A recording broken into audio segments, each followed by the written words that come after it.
Il s'agit d'un geste que l'on réalise dans les mêmes conditions d'asepsie qu'une infiltration. Il est indispensable de tout préparer à l'avance. Donc vous voyez sur cette table que l'on a ouvert donc, un flacon de xylocaïne, la seringue et l'aiguille qui vont servir à injecter la xylocaïne pour faire le test de reflux et bien sûr ce qui est nécessaire à la désinfection. Avec d'abord de la bétadine moussante. Voilà, vous voyez que je fais la face interne du genou et la face externe. Le point d'injection sera externe. Ensuite, on sèche cette bétadine moussante. Nous allons mettre la bétadine jaune deuxième jet. Donc d'abord la face externe du genou que l'on va injecter et ensuite la face interne pour pouvoir subluxer la rotule comme on le verra plus tard. On peut mettre les gants pour pouvoir ensuite tout manipuler sans faute d'asepsie. Nous prenons la seringue, l'aiguille et l'on peut prélever directement de façon stérile la xylocaïne dans son flacon sans toucher l'extérieur du flacon.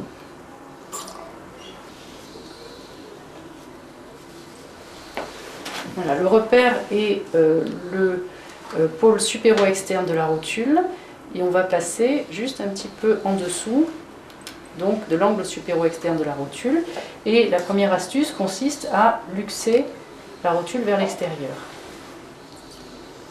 Voilà, comme ça on sent bien de la partie inférieure de la rotule. Quand je vous le dis, nous allons y aller. Oui. On y va. Hop. Voilà. Alors là j'injecte un peu de xylocaïne. Je sens qu'il n'y a pas de résistance et j'enlève l'embout et je regarde s'il se passe quelque chose, si le produit reflue. Ici, non. Donc a priori, je ne suis pas encore bien en place. J'avance un petit peu. Il y a un reflux, toujours pas. J'avance encore un petit peu et là, vous voyez qu'il y a un reflux très net. Est-ce que vous le voyez bien? Voilà. Et cela donc a été validé, cela signe la position bien intra-articulaire de l'aiguille et on va pouvoir injecter donc le viscosupplément.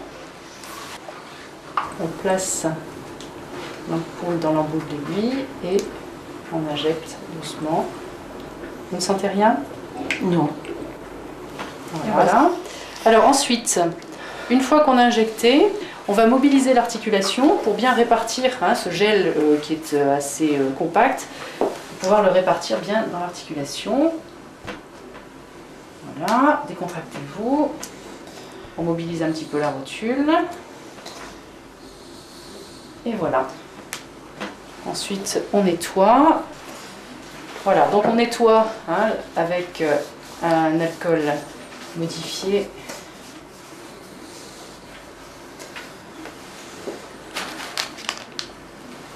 On sèche bien. Et on met un petit pansement que le patient enlèvera le soir même. Je vous donne une petite feuille d'information qui va vous expliquer, comme je vous l'ai déjà dit auparavant, qu'il y a parfois une petite réaction inflammatoire, très rarement, vous avez vu moins de 6% des cas. Et dans ce cas-là, si le genou gonfle un peu, devient rouge ou douloureux, vous commencez par mettre de la glace, vous prenez un antalgique et si ça ne suffit pas, vous avez un anti-inflammatoire que vous pourrez utiliser pendant quelques jours si l'inflammation est importante. Voilà. Par contre, il faudra bien sûr m'appeler s'il y a une douleur très intense ou si vous avez de la fièvre, qui sont des signes de gravité, et là, vous devez m'appeler.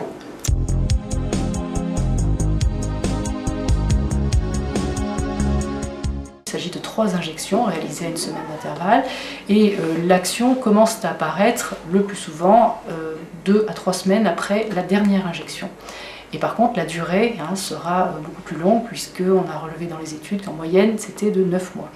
Ces injections d'acide hyaluronique peuvent être renouvelées tous les ans et d'ailleurs, le remboursement par la sécurité sociale est prévu à un intervalle d'1 an.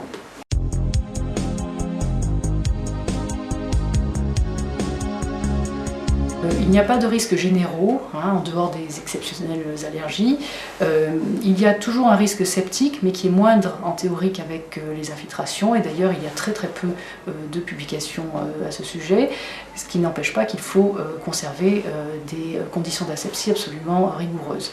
Il y a par contre un risque de réaction locale qui est plus important, mais qui reste quand même faible, moins de 6% des cas, qui se manifeste par une douleur, un gonflement du genou, une rougeur parfois, en général dans les heures qui suivent l'injection, c'est assez rapide, beaucoup plus rapide qu'une infection, et qui peuvent durer 2 à 3 jours. Le malade doit en être averti bien sûr, et il est très facile de traiter ces réactions par une application de glace, du paracétamol et dans les cas importants, un anti-inflammatoire.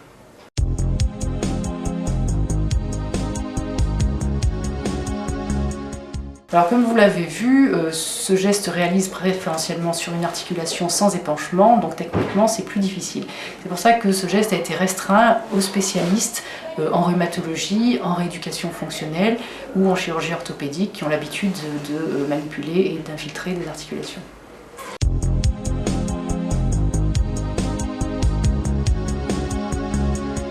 Il faut qu'ils respectent un repos relatif de 24 heures. Ils peuvent conduire, marcher, mais ne pas faire d'efforts.